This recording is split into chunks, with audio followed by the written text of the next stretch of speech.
Hello, my name is Sean. Today, I'm going to explain the basics of an operating system so that you have an understanding of its desired purpose. We will be covering key concepts and definitions, whilst briefly touching upon the essentials of operating systems.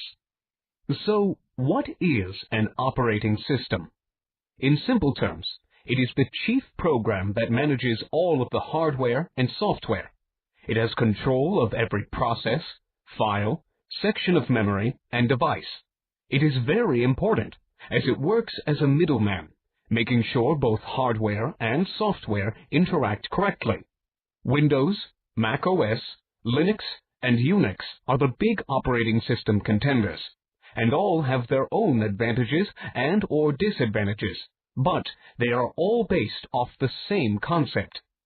There are four essential managers of every operating system, and they all work together like a team to get jobs completed. The operating system works as their boss and makes sure they are all working in harmony. The memory manager is in charge of the main memory. It scans every request for memory space and checks if it is valid. It allows allocation of memory spaces that are not taken up already. Memory spaces may need to be deallocated to free up space for other requests.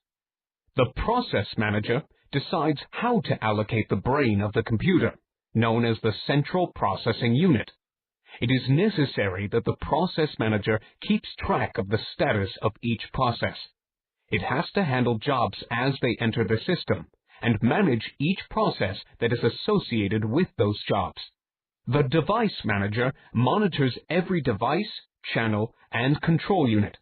It has to choose the most efficient way to allocate all of the system devices that are connected to the computer. USB sticks, printers, and external hard drives are examples of this. The file manager checks every type of file that is on the system. This means data files, program files, compilers, and installed applications. It sets permissions so that certain users can only see certain files. So when you log into your guest account, you cannot browse through the administrator's files, as you do not have the permission to do so.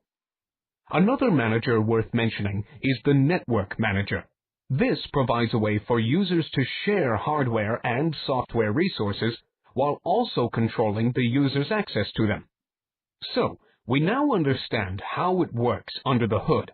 So how do we, the user, interact with the operating system? We rely on the use of a user interface.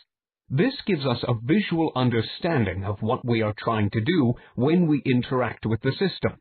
So when you click and hold a file to move it into a folder, you're making the managers work to carry out the request. In the next few tutorials, we will be digging deeper into managers and looking at how they work together.